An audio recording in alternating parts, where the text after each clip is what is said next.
نحمده ونصلي على رسوله الكريم أما بعد فأعوذ بالله من الشيطان الرجيم بسم الله الرحمن الرحيم رب اشرح لي صدري ويسر لي أمري واحلل عقدة من لساني يفقهوا قولي السلام علیکم ورحمۃ اللہ وبرکاتہ۔ تو آئیے بسم اللہ کرتے ہیں اللہ سبحانہ و تعالیٰ سے بات چیت کے سلسلے کی۔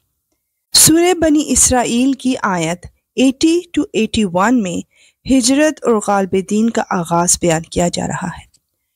اور یہ دعا کرو کہ یا رب مجھے جہاں داخل فرما اچھائی کے ساتھ داخل فرما، اور جہاں سے نکال اچھائی کے ساتھ نکال، اور مجھے خاص اپنے پاس سے ایسا اقتدار عطا فرما جس کے ساتھ تیری مدد ہو۔ اور یہ دعا جہاں کہیں نئے شہر یا نئی جگہ پہ داخل ہوں تو پڑھ لینی چاہیے۔ انشاءاللہ اللہ تعالیٰ آسانیاں پیدا فرمائے گا اور رحمت نازل فرمائے گا۔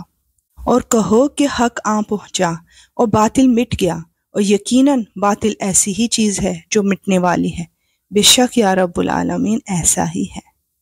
آیت 82 میں ہم جانیں گے کہ کیا عروج اور زوال دونوں قرآن سے وابستہ ہیں، اور ہم وہ قرآن نازل کر رہے ہیں جو مومنوں کے لیے شفا اور رحمت کا سامان ہے۔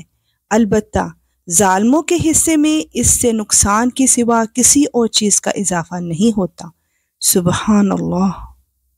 آیت 83 to 84 میں خیر و شر میں انسان کی کیفیات بیان کی جا رہی ہیں، اور جب ہم انسان کو کوئی نعمت دیتے ہیں تو وہ منہ موڑ لیتا ہے اور پہلو بدل لیتا ہے، اور اگر اس کو کوئی برائی چھو جائے تو مایوس ہو کر بیٹھتا ہے۔ کہہ دو کہ ہر شخص اپنے اپنے طریقے پر کام کر رہا ہے، اب اللہ ہی بہتر جانتا ہے کون زیادہ صحیح راستہ پر ہے۔ یا رب العالمین تو ہمیں راہ حق اور راہ مستقیم پر چلنے کی توفیق عطا فرما۔ آیت 85 میں روح کے متعلق سوال اور اس کا جواب دیا جا رہا ہے۔ اور اے پیغمبر، یہ لوگ تم سے روح کے بارے میں پوچھتے ہیں، کہہ دو کہ روح میرے پروردگار کے حکم سے بنی ہے، اور تمہیں جو علم دیا گیا ہے وہ بس تھوڑا ہی سا علم ہے۔ بے شک یا رب العالمین مکمل علم صرف تیرے پاس ہے۔ آیت 86 to 87 میں نبی کریم صلی اللہ علیہ وآلہ وسلم پر اللہ کا سب سے بڑا فضل بیان کیا جا رہا ہے۔ اور اگر ہم چاہیں تو جو کچھ وحی ہم نے تمہارے پاس بھیجی ہے وہ ساری واپس لے جائیں، پھر تم اسے واپس لانے کے لیے ہمارے مقابلے میں کوئی مددگار بھی نہ پاؤ۔ لیکن یہ تو تمہارے رب کی طرف سے ایک رحمت ہے کہ وحی کا سلسلہ جاری ہے۔ حقیقت یہ ہے کہ تمہارے رب کی طرف سے تم پر جو فضل ہو رہا ہے وہ بڑا عظیم ہے، بے شک یا رب العالمین ایسا ہی ہے۔ آیت 88 to 89 میں ہم جانیں گے کہ قرآن جیسا کلام اور کون پیش کر سکتا ہے۔ کہہ دو کہ اگر تمام انسان اور جنات اس کام پر اکٹھے بھی ہو جائیں کہ اس قرآن جیسا کلام بنا کر لے آئیں، تب بھی وہ اس جیسا نہیں لا سکیں گے، چاہے وہ ایک دوسرے کی کتنی مدد کر لیں۔ اور ہم نے انسانوں کی بھلائی کے لیے اس قرآن میں ہر قسم کی حکمت کی باتیں طرح طرح سے بیان کی ہیں، پھر بھی اکثر لوگ انکار کے سوا کسی اور بات پر راضی نہیں ہوتے۔ استغفر اللہ۔ بے شک یا رب العالمین کسی کے بس میں نہیں کہ وہ قرآن جیسی ایک آیت ہی لے آئے۔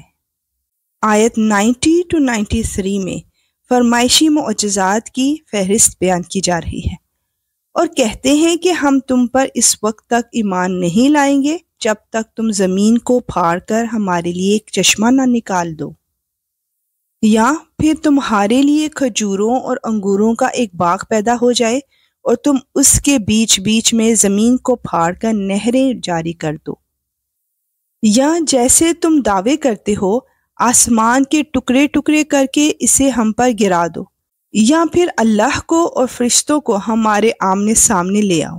استغفر اللہ۔